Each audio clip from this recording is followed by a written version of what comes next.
Hola, buenas tardes a todos. Bienvenidos a Desarrollo Seguro de Software y de Teoría de la Ciberseguridad. ¿Qué tal me escucháis, por favor?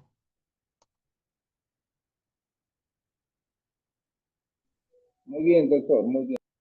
Muy bien, muchas gracias. Bueno, pues hoy ya esta clase vamos a ver si terminamos las sesiones dedicadas vamos a practicar sobre cómo editar software o código fuente de una aplicación, ¿no? En este caso, pues vamos a ver cómo editar errores y excepciones, privacidad y confidencialidad y programas privilegiados. Ya el último bloque, ¿vale? Yo creo que hemos hecho un buen trabajo y vamos a seguir. Bueno, de aquí ya pasaremos al segundo bloque de teorías. A ver, Jonathan, buenas tardes. A ver, Jonathan, en teoría eres del grupo E, entiendo.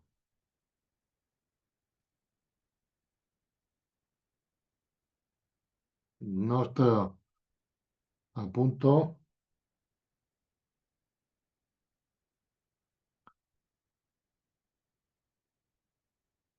No eres del grupo PS, ¿no?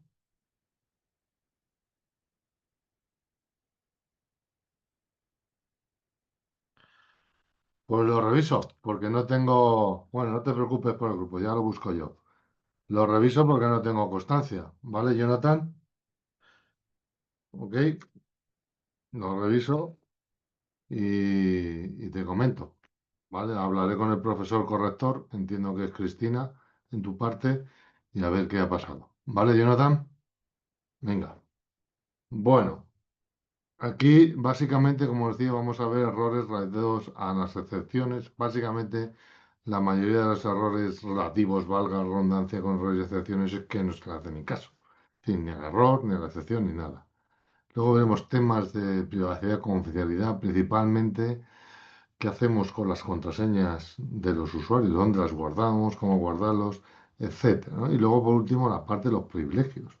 Ya vemos que el privilegio es peligroso, ¿vale? Y hay que saber gestionarlo, ¿vale? Y las aplicaciones que están mal diseñadas en lo relativo a privilegio es carne de cañón, ¿vale? Por así decirlo, de los atacantes. De hecho, es lo que buscan los atacantes para poder escalar privilegios. Os recomendaba que os leyerais el apartado 5.3, el 5.4 y el 5.5. Bueno, comenzamos, ¿vale? Mira, parte, 2 segundillos.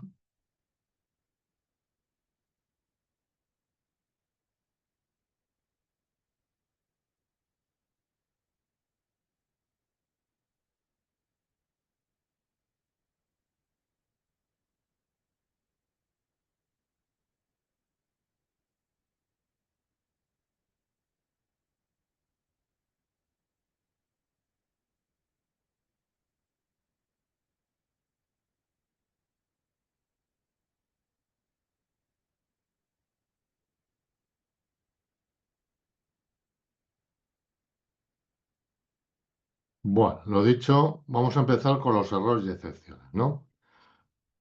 Esto yo creo que es un tema ya que lo hemos dicho varias veces y tal, que bueno, pues que realmente, pues a veces los programadores, los administradores, pues no le dan gran importancia a esto de los errores y el manejo de los mismos, o también las excepciones y su manejo, ¿no? Pero ojo, los atacantes es su oro, es lo que más necesitan, ¿no? Tenemos diferentes formas, ¿vale? Digamos, de manejar los errores y excepciones en los dos lenguajes de programación que estamos trabajando, C o 3, C, Java, C++, ¿no? C, pues es el más común, usa códigos de error que generan las funciones. Y esto pues tiene una serie de, bueno, pues de problemas, ¿no?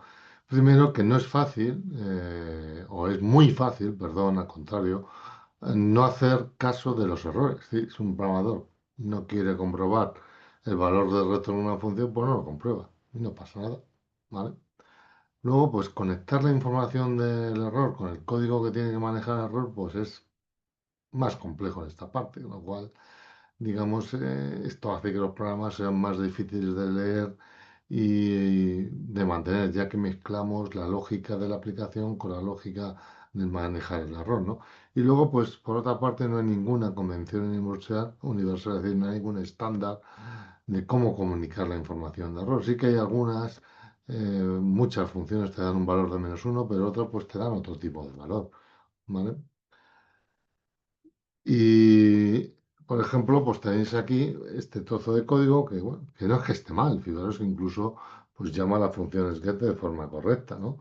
Aquí el problema, ¿vale? Pues es que no estamos mirando el código de, de retorno de esta función, ¿vale? Y en la siguiente instrucción no estamos haciendo nada en función del valor retornado, ¿vale? Y tener en cuenta que el get al final pues es una función que está muy, vamos, muy no, está completamente en contacto con el usuario y en definitiva con el atacante, con lo cual cualquier error que hubiera en esa entrada y salida pues nos vendría, sería importante saberlo.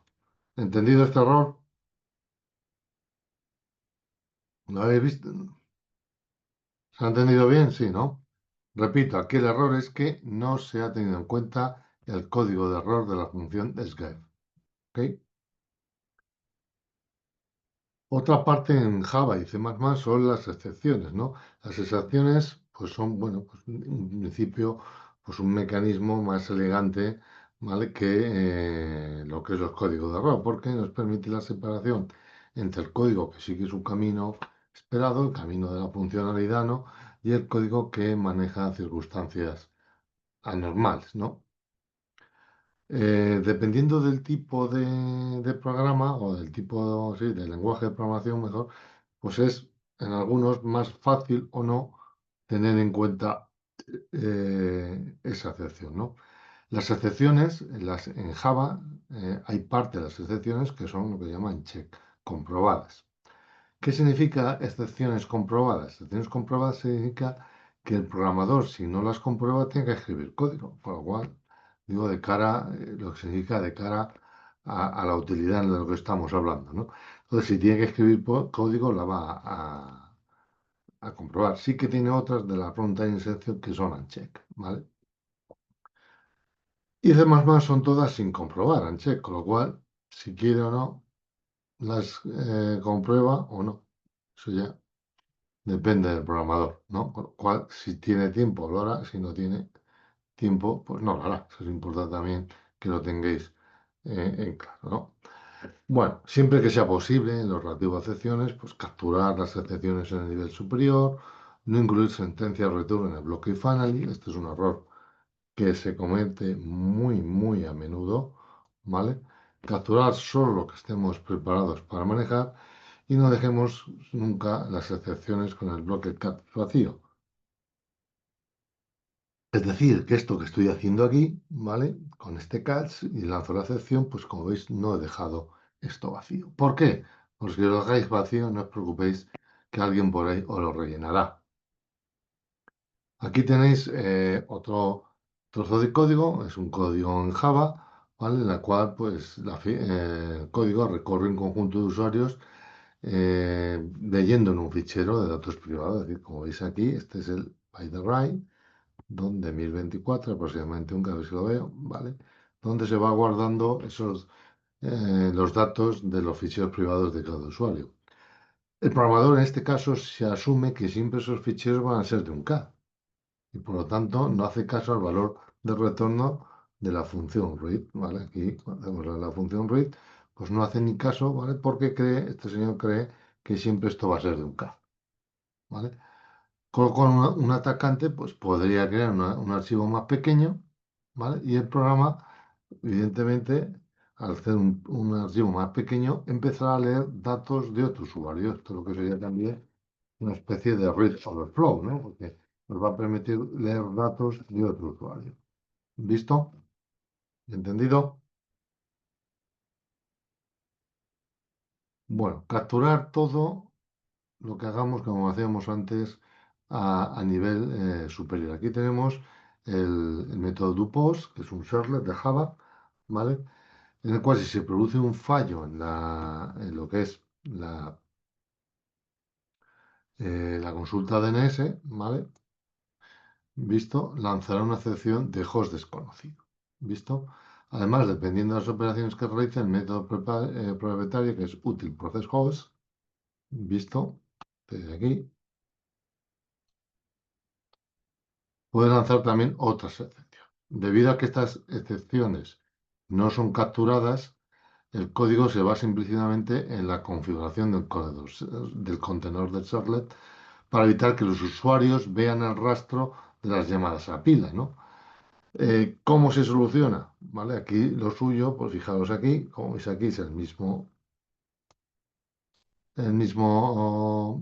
código, ¿vale? Pero ya lanzamos una excepción en caso de que lo que es el lookup de la obtención de dirección PIN falle, ¿vale? Y también, visto, como veis, lanza un error, ¿vale? En caso de que sea a nivel mayor. Como veis, pues es bastante más sencillo, ¿ves? Básicamente, ahí en este ejemplo, en el bueno, eh, se incluye una comprobación explícita de la unknown host exception, ¿visto?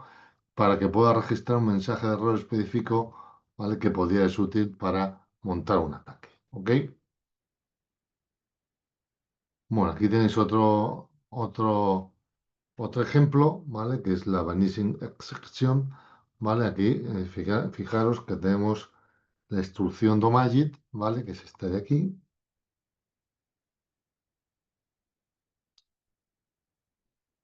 visto. Bueno, domagit true, ¿vale? En el cual pasamos, bueno, en domagit pasamos a valor booleano true como argumento, ¿no? ¿Visto? Eso significa que dentro de ese método la variable return from finally será true, ¿vale? Y el método ejecutará su lógica. Es el gran fallo de todo esto de aquí, ¿ok? Fijaros que aquí también, acordaros que digamos que no incluye su existencia return en el bloque finally, ¿eh?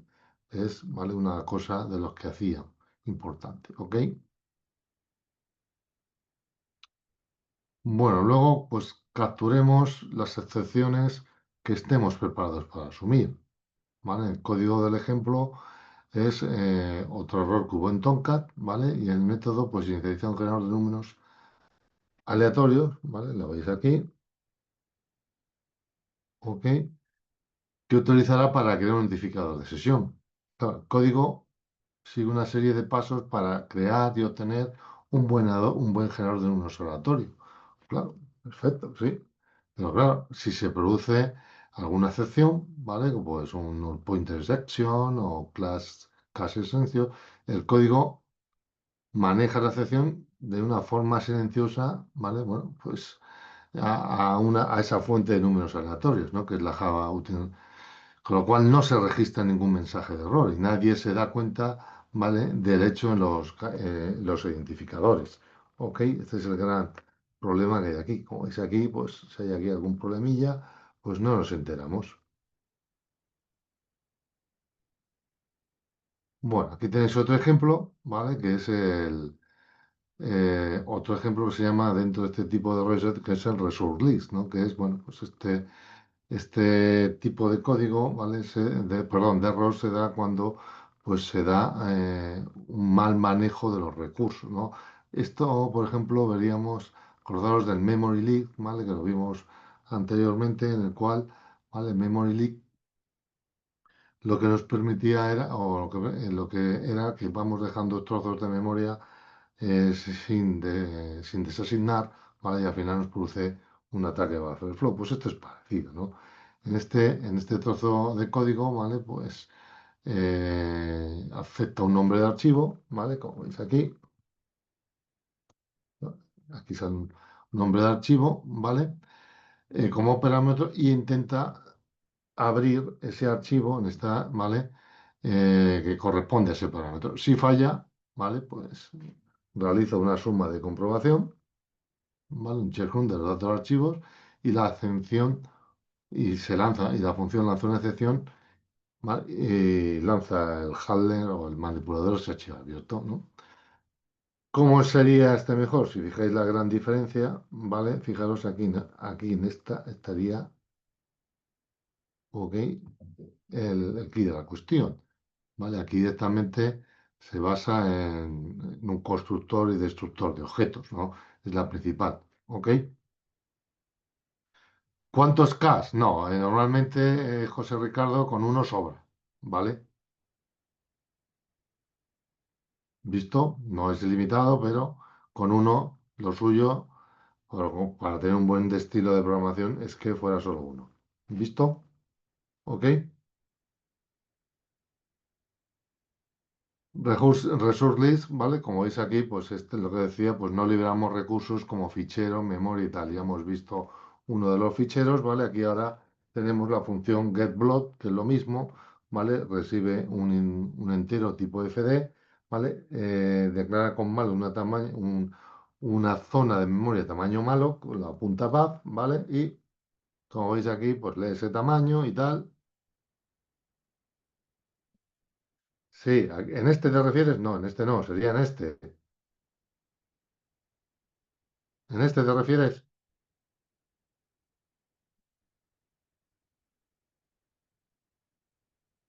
Creo que era Sí, uno anterior, profe, pero sí, a ello te refieres, nuevamente, en este, ¿no? Aquí tiene su try try, catch, tiene su try catch, ¿vale? Que normalmente suele ir un try con un catch. ¿Lo veis? ok. Pero sí se puede llegar a manejar de esa manera de que tengas un catch para un error específico que estés Sí, esperando y un catch para errores desconocidos, cualquier otra excepción que pudiera surgir. sí, sí, ¿Sí eso es se puede válido? hacer, sin problema. Sí, sí, eso se puede hacer. Vale, pero Ok, lo suyo es que hagamos cada uno con su try, ¿vale? Eso es lo más, ¿ok? de acuerdo. Normalmente Gracias. las dos cositas van juntas, ¿ok? Mm, Y bueno, yo no he visto nunca más de un catch por un try, pero lo suyo es que lances otro try. No me extraña, Gian. Vale, visto. En este caso, ¿vale? Eh, el principal problema, ¿vale? Es la clase Magic. Bueno, principalmente de este problema, ¿vale? Es que fijaros que normalmente después de en el bloque finally, visto, no se deben ejecutar sentencias return, ¿visto? Y fíjate que aquí en el bloque finally hemos metido un return. ¿Visto? Ese es el gran fallo de este error. Es todo esto, os lo podéis obviar si queréis, e iros aquí. El gran fallo es que tenemos, ¿vale? En el bloque try finally tenemos un return. ¿Ok? ¿Visto? Es más sencillo de lo que parecía. Jean-Michel, este que no cae en el examen. No os preocupéis. ¿Vale?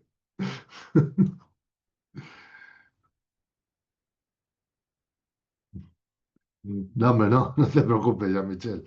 Este no cae. ¿Vale? Bueno. Pero vamos, que esto después de tanta historia, fijaros que sí, esto está, después de tanta historia, al final, solo hay que fijarse en esta parte de aquí, que es, si recordáis aquí, en nuestros consejos que poníamos, ¿vale? Poníamos que no incluir existencia return en el bloque Faneni del manejo, una excepción, ¿vale? Y va con eso. Ya que es mucho más sencillo visto de lo que parece, ¿vale?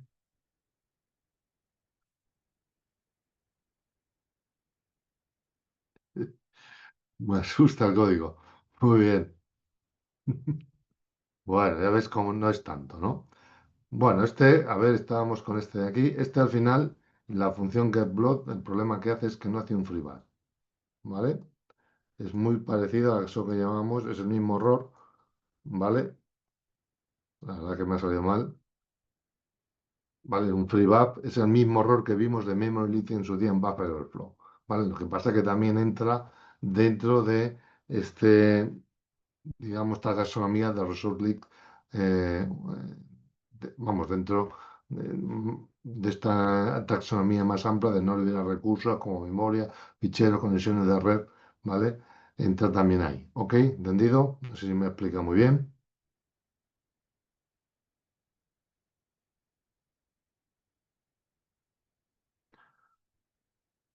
Bueno. Fijaros que aquí, pues, aquí hay otro problema que tenemos, pues que tampoco se controla la excepción, ¿no? Fijaros que en condiciones normales, pues cuando ejecutamos una consulta a base de datos, como es esta de aquí, como estamos viendo aquí, ¿vale?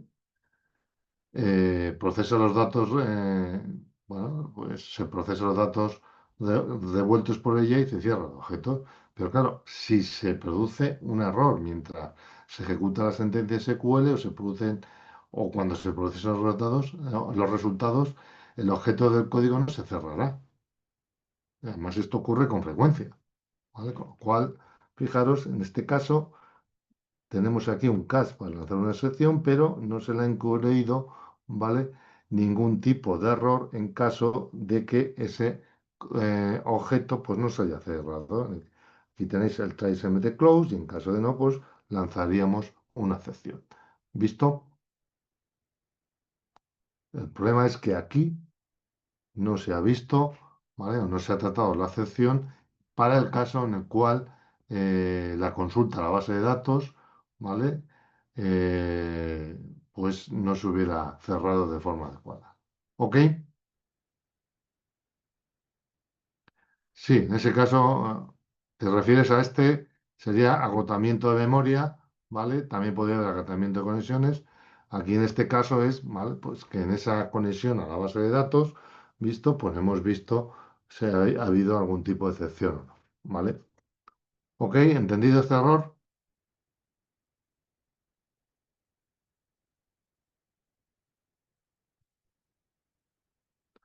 Bueno, vamos a pasar ahora a privacidad y confidencialidad, ¿vale? En este caso, bueno, pues vamos, los tipos de errores que vamos a cubrir en este bloque son los tipos de contraseña, los números de aleatorio, las criptografías, los secretos en memoria y los datos privados, ¿vale? Ahora veremos esto de los tipos de contraseña que son las outbound y las inbound password, ¿no? Tenemos el tipo de números aleatorios y básicamente es generar números aleatorios que sean criptográficamente robustos, ¿visto? Y luego, en el tema de criptografía, pues sobre todo, ¿qué hacemos con las contraseñas cuando estas están en reposo y también en movimiento? ¿Vale? ¿Cómo las guardamos en una aplicación y cómo las protegemos? Y cómo las protegemos también cuando se están moviendo. Y luego el tema de los secretas en memoria. Aquí os lanzo una pregunta. Sí, el hash más sal, José Ricardo, pero bueno, ahora veremos cosillas. Os lanzo una pregunta. Imaginaros que tengo una aplicación, ¿vale? Y el usuario y contraseña, pues lo guardo en memoria. Es decir, cuando me llega usuario y contraseña, hago una comparación, ¿vale? Una variable en memoria y si la variable y lo que ha puesto el usuario es la misma, se da permiso y si no, no se da permiso. ¿Cómo guardaréis vosotros esos secretos en memoria? Para eso, bueno, ¿cómo no?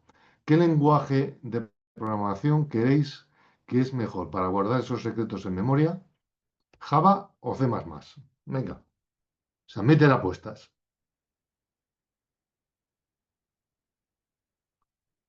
A ver, por ahí dicen Java, algunos dicen C++, hay disparidad de opciones. Yo utilizaría C++. ¿Por qué?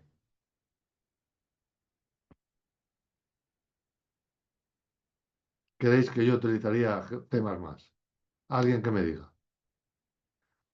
Es de más bajo nivel, por ahí va, ¿vale? No, no porque más conoces.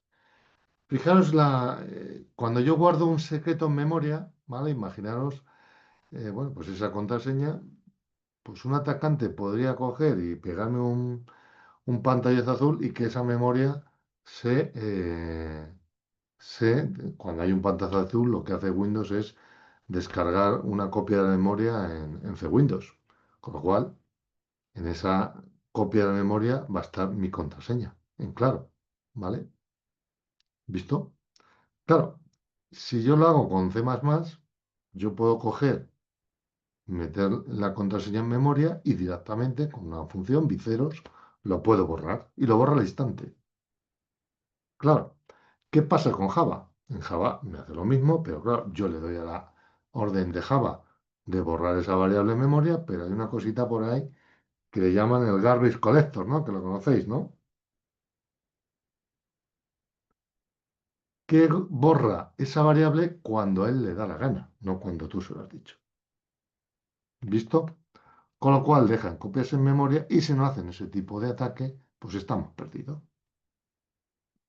¿Entendéis?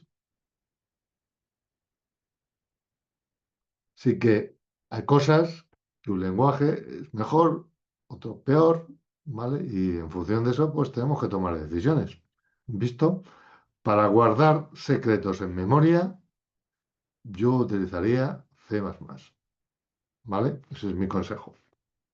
Cualquier lenguaje interpretado pasa lo mismo.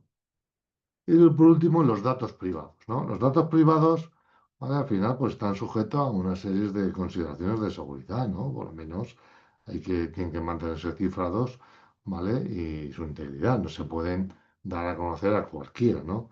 De hecho, en la actividad, en la actividad, en la opción que es la que se hace con Fortify, hay algunos por ahí que ponen privacy, algunos efectos que ponen privacy violation. Analizar muy bien, ¿vale?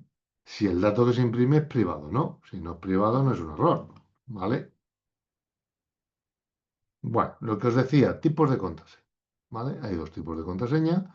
Una, las que llaman las inbound password y otras las que llaman las inbound password. Esta es una clasificación de las contraseñas, ¿vale? Pues más aplicada a lo que es software o aplicaciones. ¿Visto? ¿Qué es una inbound password? Pues bueno, una inbound password es la que utilizamos cualquiera de nosotros para lograrnos una aplicación, un sistema operativo. Esa aplicación puede ser hackeada y bueno, no puede ser muy compleja porque los humanos pues damos hasta donde damos, ¿no? Está claro, ¿no? No damos más de sí, lo que hay, ¿no? Nuestra memoria da lo que sí, ¿visto? Con lo cual, pues bueno, si son muy complejas, pues no nos olvidamos rápido, ¿no? Luego tenemos las Advanced Password, que es otro tipo de contraseñas diferente, que son contraseñas que utiliza una aplicación para logarse en otra aplicación. Es decir, por ejemplo, un servicio de directorio. ¿Ok? Claro, estas contraseñas, pues evidentemente no son, no tiene que recordarlas un humano, ¿no? Las recuerda un ordenador, con lo cual, bueno, pues los ordenadores de memoria van bastante mejor que nosotros. Bueno, por lo menos, disculparme, mejor que yo. De vosotros ya seguro que sois una gente superpotente, ¿no? Entonces, van mucho mejor que yo. Entonces, esas contraseñas, como no las tiene que recordar nadie, ¿vale? Pues pueden ser lo más complejas que podamos, ¿no? ¿Y cuál son la mejor forma de conseguir esas contraseñas robustas? Pues el uso de números aleatorios. ¿Visto? Deciros que este tipo de contraseña es lo que busca un atacante, ¿vale? ¿Por qué creéis que no? Esos son tokens, no son contraseñas, ¿ok? Pero sí, entrarían dentro de entrarían de esto, muy bien, José Ricardo, sí que entrarían de esto, de esta parte. Aunque sean toques, se pueden considerar como contraseña porque al final accedes con ellos y son outbound, ¿no? Con lo cual deberían ser muy complejos y deberíamos usar números aleatorios seguros, generadores de números aleatorios seguros para estas conexiones, ¿visto? Pero lo que os decía es que el atacante busca contraseñas de este tipo, ¿vale? No los tokens, bueno, sí, también los tokens de Kerberos, pero ¿por qué creéis que buscan contraseñas de este tipo?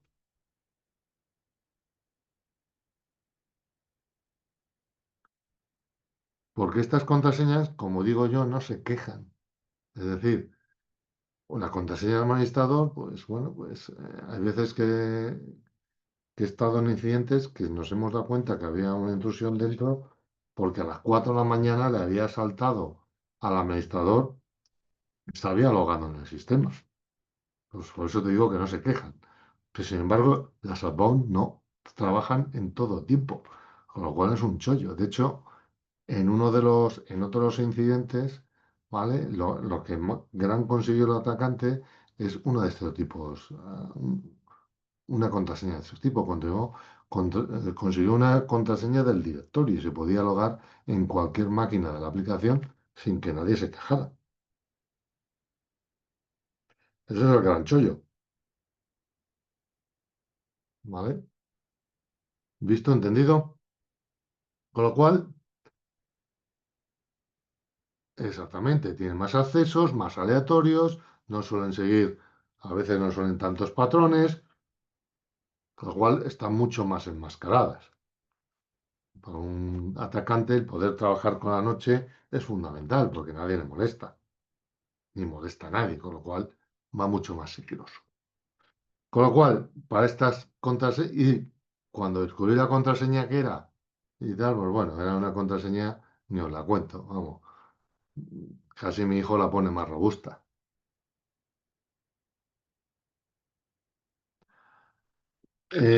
Vamos a ver, Walter, esto es tan seguro, las contraseñas autogeneradas por gestores de contraseñas son tan seguros como lo sea el gestor, ¿vale? ¿Entendido? No la contraseña en sí. Como el gestor tenga algún día una vulnerabilidad y alguien te lo hackee, pues tienes un problema.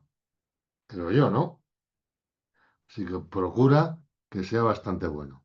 Pero, ¿cómo se sabe uno que es bueno o no? Hasta que no te lo hackeen, pues casi no se sabe. ¿Visto, Walter?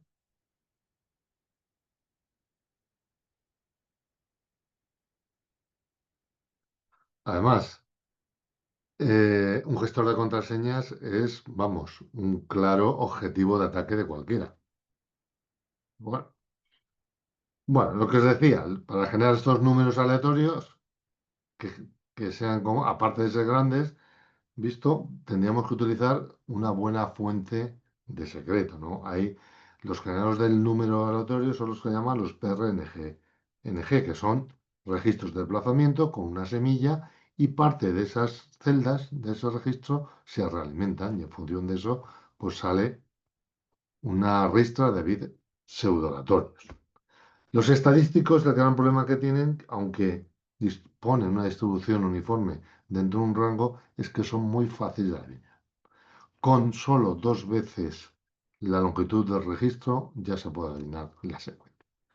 Para eso tenemos los PRNGS criptográficos, que estos tienen una mayor entropía y son muy difíciles, casi, incluso casi imposible de adivinar la secuencia. En este trozo de código, ¿vale? No es que esté mal en sí. Vemos un trozo de código, se está utilizando la clase random, ¿vale? Para generar un número aleatorio. ¿Cuál es el problema de random? Que es estadístico, no es criptográfico. Por eso está mal, no tiene más, ¿eh? Por eso es incorrecto este código. Además está bien. ¿Cómo se soluciona? Pues en vez de utilizar la clase random, utilizamos la new secure random de Java, que también de Java Security Secure Random, que esta sí que es una función que nos permite generar números aleatorios criptográficos. Así de sencillo, ¿vale? Lo mismo pasa con C y C++. C++ tiene estadísticos como run, srun, run 48, de run, random, srandom, etc. Y luego tiene otras dos formas de generar números aleatorios criptográficos. Uno, el API de seguridad Microsoft RT, que es run-s, estoy aquí, y otro, la Crypto API, la más conocida, que es la CryptoGenRun.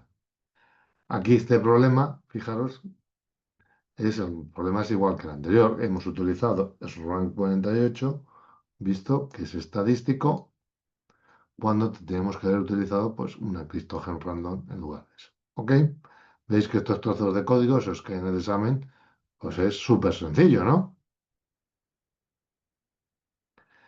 Vamos al tema de la confidencialidad, ¿no?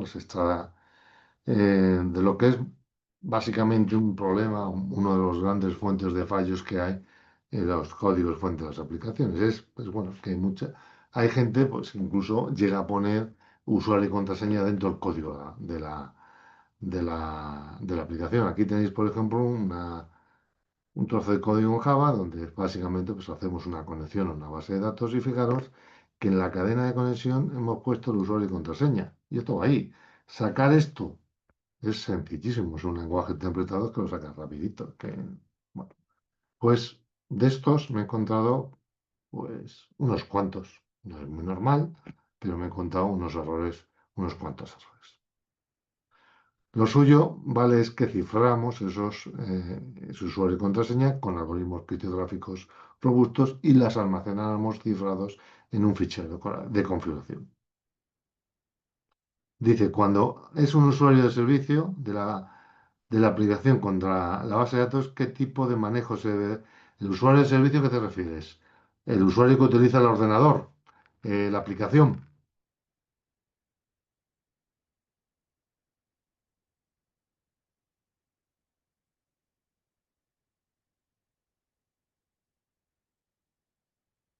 Vale. Pues evidentemente tendríamos que tener la contraseña almacenada con un hash, ¿vale? Descifrarla o descifrarla con el hash, bueno, llevarla con un hash, mandarla a la base de datos con el hash, ¿vale? Y que la base de datos pues hiciera lo que es la comprobación del hash, si es correcto o no contra lo que ella tiene guardado. ¿Visto? Pero nunca hacerlo con contraseñas en claro. ¿Ok? ¿Visto, Juan Carlos? Buena pregunta.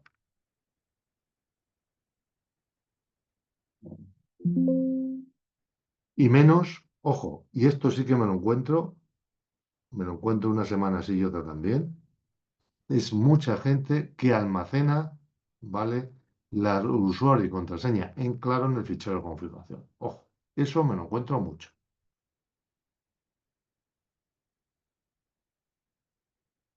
Ya lo sé lo que dices. Esto. Vale, vale, está claro. Pero bueno, estas cosas son así, ¿visto? No manejamos nunca o procurar nunca manejar contraseñas en claro, ¿vale? Eso es un problema. Al final, el que tiene la contraseña es la base de datos. Hay que guardarla cifrada. ¿Ok? Bueno, aquí tenéis otro ejemplo, ¿vale? Esto es lo mismo. Es lo mismo que el anterior. El mismo Chan y el mismo Oigo tú. ¿Vale? Directamente. Exactamente, José Ricardo. Este es un ejemplo. Este es un ejemplo real. Son contraseñas hardcodeadas. Visto, de hecho, en la aplicación de Confortify, ¿vale? Hay un ejemplo de este error. ¿Visto? Aquí tenéis otra conexión, fijaros, que es lo mismo. Al final, pues poner usuario, ¿vale? Y password. Lo mismo. Múltiples ejemplos de lo mismo. ¿Vale? Bueno, entendido esta parte, pues vamos ya a lo que es los programas privilegiados. ¿Vale? Todos sabemos que cuando nos lo hagamos en un PC, ¿vale? Eh, la mayoría cuando nos logamos, lo normal es que entremos con un usuario normal, de privilegios bajos, para trabajar sobre el PC, ¿no? Y que haya un usuario administrador, pues para administrar la máquina. Pero no hay gente que utiliza el administrador para hacer cosas normales. No, error. Eso es un eso me lo he encontrado en muchas auditorías, ¿eh? No creéis que es una cosa. No, esto lo hace, no, lo hace mucha gente. Bueno, en el entorno doméstico ni te cuento.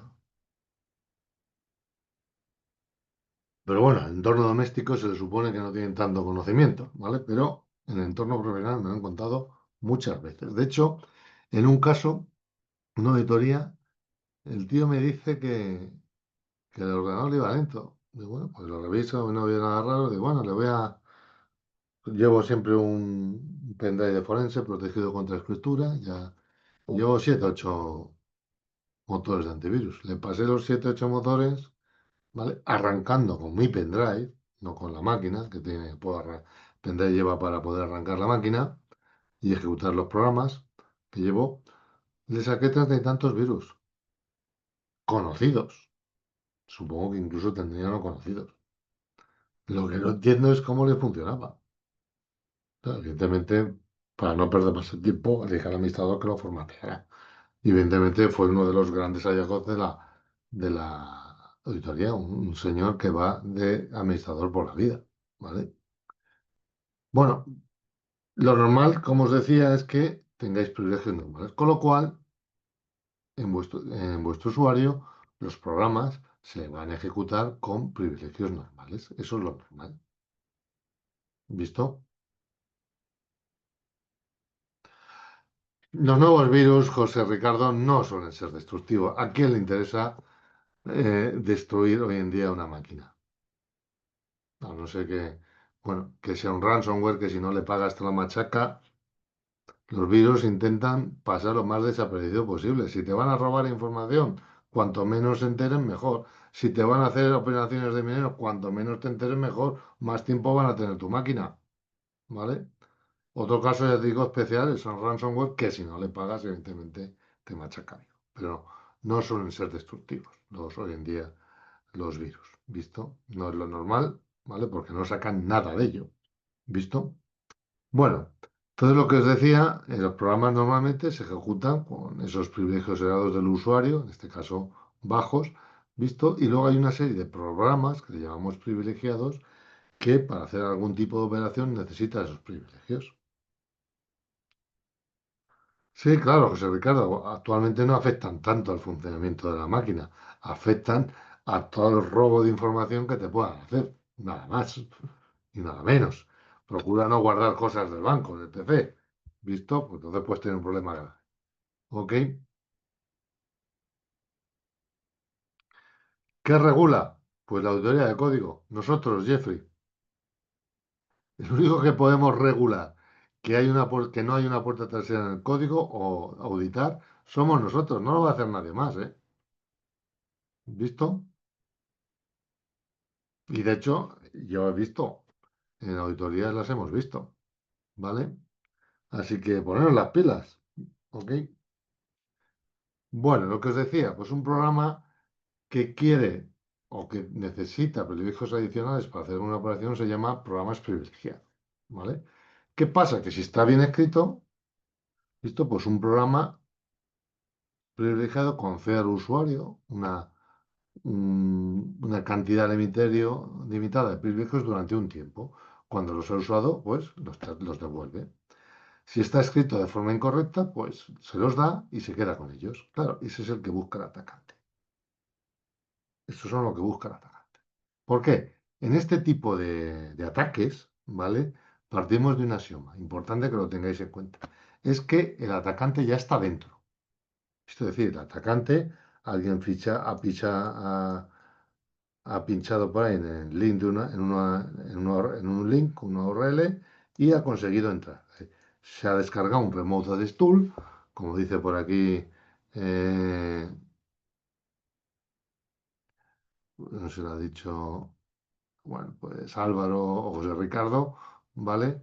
Entonces, fijaros, alguien ya ha pinchado donde no debe, listo, y ha accedido a la máquina, ha instalado un Remote Access Tool, ¿vale? Hay muchos por ahí, Poison Ivy, Darkcomet, los que queráis, ¿vale? ¿Visto? Lo que dice José Ricardo es si es posible buscar un editor externo, ¿vale? Porque ese está fuera de sesgos. ¿Vale? Yo en mi caso soy editor externo y me encuentro esas cosas. Muy buen apunte, José Ricardo, ¿vale? Porque si se lo dices al mismo que lo ha hecho, pues mala cosa. Bueno, lo que os decía, el atacante está dentro. Entonces va a buscar ser administrador. No va a intentar buscar ser otro usuario más. Si esto no le interesa, si ya tiene esos privilegios. Va a intentar ir hacia arriba, ser administrador. ¿Y qué va a buscar? Pues estos programas que están escritos malamente, que están escritos de forma incorrecta. Es decir, que han cogido los privilegios y no los devuelven. ¿Entendido? Es lo que veis aquí. Aquí tenéis, ¿vale? Pues un perfil de los privilegios que puede tener un programa. El ideal, que siempre sea usuario.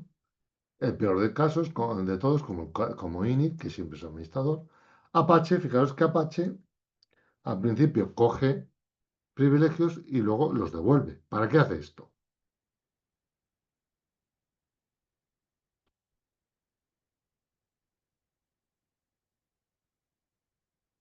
¿Para qué crees que hace esto? Pues lo hace para abrir los puertos bajos, el 443, pero una vez que lo ha hecho, lo devuelve, está bien hecho. Y FTP, pues lo hace, bueno, pues dependiendo de las peticiones que lo hacen. Con lo cual, como veis, cuanto más privilegios, tiene un programa más peligro, mayor daño potencial. Acordaros del principio de mínimo privilegio, ¿no? Y además los programas deberían ser diseñados de modo que, de alguna forma, cuando cogen privilegios, los devuelvan, los puedan eliminar, ¿no? Con lo cual es necesaria, ¿vale?, la gestión explícita de los privilegios. ¿Vosotros habéis visto el diseño de alguna aplicación en el que haya un apartado que ponga gestión de privilegios? ¿Alguno lo ha visto?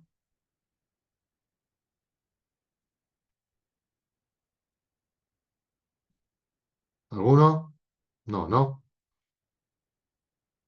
Pues si tenéis que auditar el diseño de una aplicación, poneros ya por ahí en un Word o en algún sitio, en un Excel, un parrafito, ¿vale?, acerca de que no realice que no está el diseño incluido de la gestión de privilegios, porque yo lo tengo hecho ya y siempre lo pongo ya por defecto, porque nadie lo hace. ¿Visto? Walter, no sé a qué te refieres. ¿Me lo puedes un poquito? Ah, sí, pero es diferente. En AWS es diferente, ¿vale? ¿Visto? Pero es diferente. Pero tú has cogido un documento de diseño de Azure y has visto la gestión de privilegios. Yo no te digo que no la haga. ¿Tú has visto el diseño de la gestión de privilegio?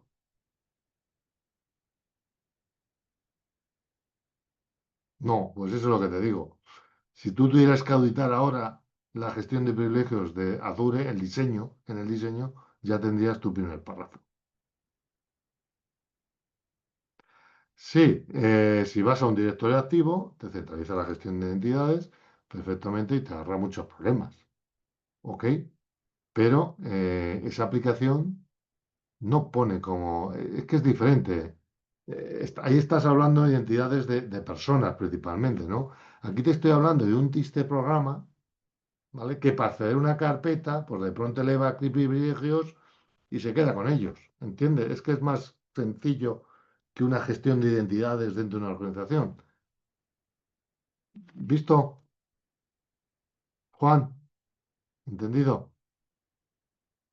Sí, yo tengo una pequeña aplicación y es lo que te digo. De hecho, ¿vale? Sí, como es exactamente. Es como dice José Ricardo, pues como elevar privilegios para escribir un... Exacto, mira, aquí todos estos son los motivos por los cuales podemos elevar privilegios en una organización. Para comunicarnos con el hardware, para modificar el comportamiento del sistema operativo, para enviar señales a otros procesos, tienes que coger privilegios, para trabajar con recursos compartidos, sobre todo en aplicaciones que tienen varios hilos de ejecución, para abrir puertos de red, como hemos visto en, en Apache, Tonka, para el cambio de configuraciones globales, para protecciones, bueno, pues hay una serie de archivos que son de sistema, ¿vale? Pues evidentemente, si quiero tocarlos, tengo que elevar privilegios, ¿no? Para instalación de nuevos archivos en directorio de sistema, para actualización de archivos del sistema, o tener acceso a archivos que son de tu usuario. Con todo esto son motivos, seguro que hay alguno más, ¿vale?, en el cual una aplicación coge privilegios, ¿vale?, para poder hacer la operación. Estas operaciones sí puedes hacerlas mejor con middleware, pero bueno, al final tú tienes un sistema operativo, ¿vale? Visto, y está la capa de usuario y la capa de kernel o sistema, ¿no? Y al final aquí hay unas DLLs y tienes que entrar a través de ellas, ¿ok? Tengas middleware o no, ¿ok? Para hacer este tipo de trabajos. El problema es que la aplicación, cuando hace esto, se queda con ellos. Entonces, eso es lo que busca un atacante, machacar esa aplicación, ¿vale? Para quedarse con los privilegios de administración. ¿Visto? Eso es lo que busca. Es más sencillo que la gestión de identidades de cualquier sistema, ¿vale? Aquí tienes un ejemplo, ¿vale?, de cómo restringir los privilegios visto de, por ejemplo, en un servidor web, ¿no? O un servidor FTP, ¿no? Si es en Linux, pues está la jaula chroot, ¿no? Chroot, ¿qué hace? Pues que el usuario no pueda pasar de aquí en el árbol de directorio y solo vea su parte. Visto en este caso, user 4, pues estaría mal hecho, ¿vale? Porque podría acceder a todo el directorio haciendo pues ataques de paz transversal, cosa que los demás no. Entonces, para evitar eso, pues tendremos que aplicarle esa chroot, ¿vale? Esa jaula chroot a todos los usuarios, ¿no? El problema de chroot, que para llamarla hay que hacerla bien, es como todo, es una función muy buena, pero hay que conocerla y trabajarla bien. Es decir, antes de llamar a chroot, ¿vale? Tenemos que cerrar todos los descriptores de archivo o todos los archivos, ¿vale? ¿Por qué? Porque a través de un IE abierto yo me puedo salir. Enlaces simbólicos es cerrar archivo, da igual que sea un enlace simbólico o el fuerte, ¿vale? Mientras cerreas el archivo, visto, y lo cierres, no hay problema. ¿Ok, Álvaro? Luego, antes de crear llamar a chdir, perdona, a chroot, hay que llamar a chdir, ¿vale? Para fijar, ¿vale? Lo que es el directorio donde lo vas a poner, ¿vale? Luego, dado que chroot es tan importante, es decir, aquí a lo mejor el problema que ha habido es que ejecuta chroot y no ha funcionado. Hombre, pues lo suyo es que me hubiera dado un valor de retorno de error para saber que este tío, ¿vale? Pues no se le ha ejecutado la jaula y puede hacer lo que le da la gana, ¿no? Y luego, evidentemente, para llamar a chroot necesitamos privilegios de administrador, con lo cual hay que devolverlos, ¿visto? En este trozo de código, ¿qué le pasa?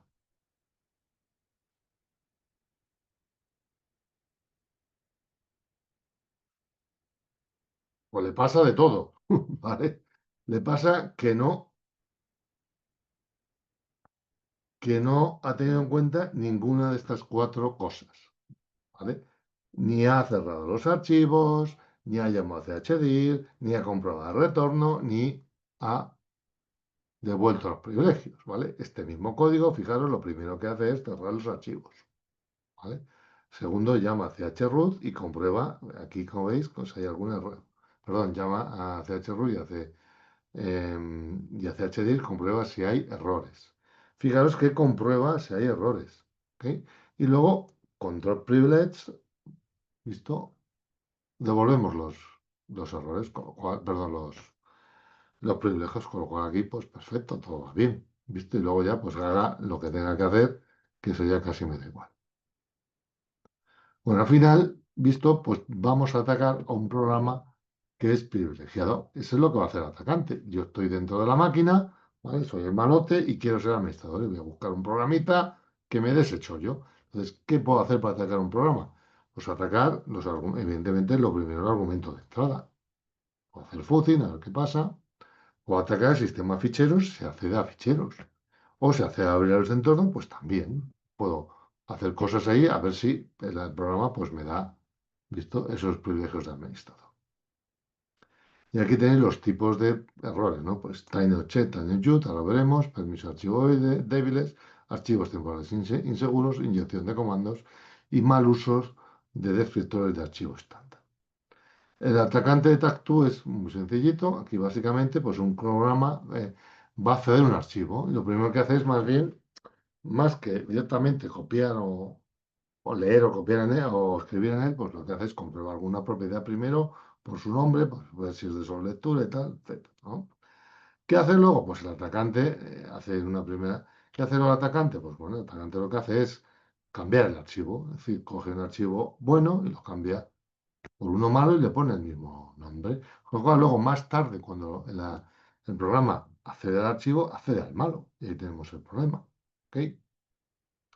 Fijaros este trozo de código, ¿vale? Aquí está el tema que es simplemente la primera vez que eh, accedemos al argumento al archivo que pasamos por argumento, simplemente comprobamos, hacemos un acceso de solo lectura.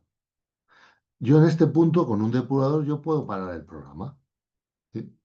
En tiempo uno, que es de aquí, yo paro el programa, un depurador, sencillito, ¿vale? Un debugger.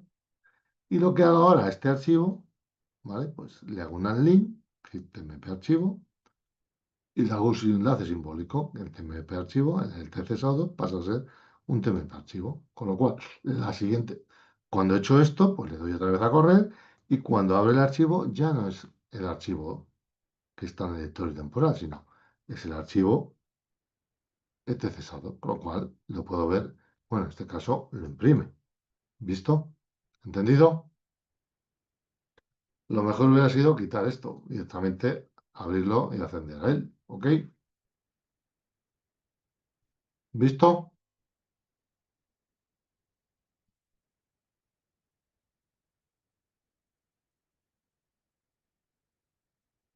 Vale. Ficheros temporales en seguro. Bueno, esto es lo mismo que hemos visto con las cuentas siempre. Dado que un fichero temporal no es algo que yo tengo que recordar ni mirar y tal, pues lo suyo es que utilicemos un generador de números aleatorios criptográficos para generar el nombre. De esta forma, no es que sea la panacea, pero le ponemos pues, un grado más de dificultad al atacante, ¿no? Luego, inyección de comandos, ¿no? Aquí inyección de comando, ¿vale? Lo que va a intentar es el usuario modificar el entorno donde se ejecuta el programa, ¿vale? Para, ¿visto? Que haga, bueno, pues obtener esos privilegios de administrador. ¿Qué hace un atacante?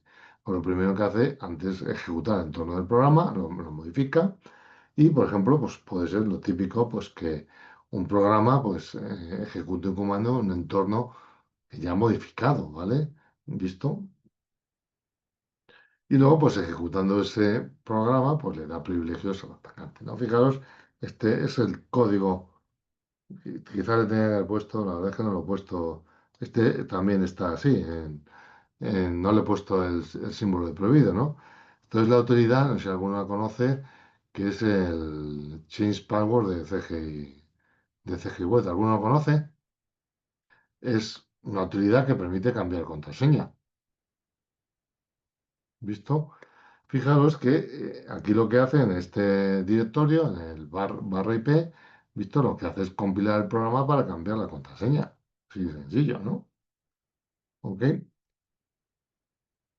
¿Qué pasa? Que yo puedo cambiar este entorno, ¿vale? Y hacer que el make lo haga de otro archivo, ¿vale? Que me dé, por ejemplo, pues una, una serie de comandos, ¿no? Yo podría incluso cambiar el patch, ¿vale? Para cambiar la variable patch de entorno, para cambiar la ruta y podría hacer, bueno, pues que compilara otra cosa, ¿ok? Y esto, en último escritorio de ficheros, la verdad es que este es un ataque súper ingenioso. La verdad es que el que lo hizo me descubro el sombrero, ¿no? La verdad es que la gente muy lista, ¿no? Fijaros que este es un simple programa víctima, en el cual, pues, simplemente, como veis, lo que hace es abrir el fichero de password en modo lectura-escritura, ¿vale? Y si hay algún problema, ¿vale? Visto, pues lanza un error, ¿ok? Fijaros lo que hace el malote. Esto lo hace el malote. ¿Visto?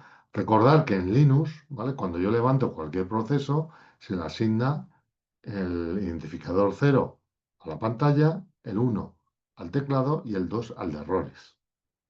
¿Ok? ¿Entendido eso? ¿Vale? Fijaros que este programita lo primero que hace es cerrar el fichero 2, es decir, el fichero de errores de Linux, ¿no? Y lo que hace es ejecutar el programa víctima con la función shell, es decir, de aquí paso acerca de acá, que me abre el fichero de password, ¿visto? En este caso, como va a ver, le pone aquí un error para que se ejecute un error y lance el programa perror. Pero claro, el programa perror ahora, ¿dónde va a escribir? Cuando yo he abierto el TC Password, le he asignado el valor este que he cerrado, el número 2. Con lo cual, el programa de TC Password pasa a ser el fichero de perror. Con lo cual, ahora, al ejecutar esto, estoy escribiendo en el fichero de password, no en perro. Y lo que estoy escribiendo es un usuario válido. Con lo cual, anchas Castilla y ya me puedo meter en la máquina. ¿Visto? La forma de solucionarlo, abrir siempre los tres primeros. Bueno, aquí lo dejo. Disculparme, me tengo que ir rápidamente porque tengo con vuestros compañeros otra clase. ¿Vale? Aquí lo dejo.